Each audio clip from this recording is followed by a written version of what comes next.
Welcome to another episode of Real Bigfoot Encounters with Reverend Jeff. This week's story comes to us from Lunapier, Michigan. This squirrel hunter got a little more than he bargained for during an early fall hunt. Many sightings happen when you least expect it. This is one of those stories. It was late September 1980, mid-morning on a Saturday with sunny and calm cold weather. Perfect for a squirrel hunt. So off I went, not telling anyone where I was going. I had a number of different spots. I headed for a small woodlot about 10 acres in size, less than a mile from my house. This woodlot's about a third of the mile from the nearest road, surrounded by farmland with a small stream on the south side with several fence rows attached. It had a farmer's lane that went through it. It was a rough L shape with grass and dirt space large enough to drive on. Such woodlots are fairly common and feature of the southwestern Michigan farming landscape. If anything, the woodlot was smaller than most. As I entered the woodlot, I noticed something quite odd. It was a large number of birds making a big racket in the underbrush. Just to the right of the lane, I noticed redwings and robins, jays and cardinals in particular, and they were flittering about in the underbrush in somewhat of a frenzied fashion. Many times I'd seen redwings gather in large noisy flocks, and this time of year it's not unusual, but they gather higher up. This was different and struck me as strange. Continued my way down another 50 yards or so into the woodlot. As I approached a small bend in the lane, it veers about 20 degrees or so to my right. My rifle was still slung over my shoulder, and since the hunting spot was on the other side of the woodlot near the lane, exit on the west side.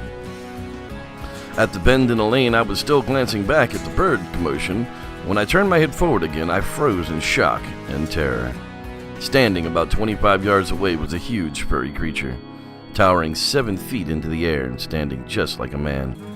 It was staring seemingly straight through me, and our eyes locked.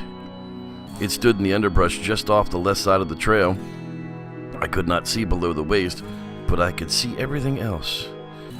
It could see me from head to toe. We just stared at one another. It was a massive, 3 feet wide at the shoulders, incredibly stocky and strong looking. Reddish-brown hair was everywhere, shorter on the face, but perhaps 3 to 5 inches long on the head and shoulders. The hair was quite unkempt and mop-like, especially on the top of the head. The head was large, seemingly flat and sloping on top. I could not make out the ears. Eyes were simple black with no whites, and a lying flat nose without many discernible features. There was even some hair there in the middle of the face. The mouth was large with a bit more hair there, giving the appearance of a short mustache. It did not have much of an expression, pretty much straight-lipped. It really seemed almost relaxed.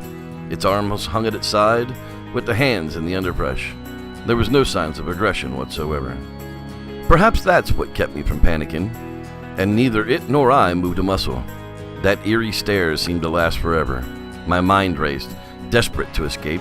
I felt the turning and running might encourage it to chase me, and I knew I could never outpace it. I did not attempt to unsling my rifle, fearing that it might consider such a move aggressive. Also, it was only a single-shot .22, obviously of little use for something of that size. The rifle was chambered but uncocked, and even if the creature charged, I probably wouldn't even have the time to cock it. I did not want to shoot this creature, but would in self-defense. So, barely moving my hand that was at my side, I could reach back to the bolt knob and try to cock the gun while it was still slung over my shoulder. I could move the spring a little, trying several times, but from there, I could just not get enough leverage to pull it all the way back. I will never forget how hopeless I felt at that moment. I had no idea what to do next, and just stood there. Then the creature made its move. Its large, hairy right hand came up and swiped at the red-berried shrub right in front of it. It moved the hand to its mouth and casually chewed. It repeated these motions, glancing down at the shrub, swiping the berries and eating, then glancing back up to me. The arm motion was very fluid and unhuman-like. No jerking motions, very deft flowing movement. The left hand remained at the creature's side, was not picking berries like a person would. It was raking them up. And also, during the entire encounter, I never heard any vocalizations or smelled any odors. Watching it eat, I started to feel better. I was no longer this creature's only concern, so I took this as an invite to leave. I slowly began to walk backwards, and the creature continued to eat and keep an eye on me. I slipped around the bend and lost sight of the creature after just a few feet. I turned around and quickened my pace into a fast walk, not wanting to alert the creature that I was running her in a panic. I continued to look back to the bend in the lane, fearing it might follow me. Soon I was at the woodlot's edge and broke into a full run, finally, only to run faster. I was 15 years old, and it probably did not take me 2 weeks to clam up about this, for obvious reasons. In the mid-1990s, I told my future wife, and now I'm reporting it to you guys. It just feels like it's time. Anonymous. For this young hunter, a brush with a massive Bigfoot was not on the agenda, and it seems it may have been another real Bigfoot encounter.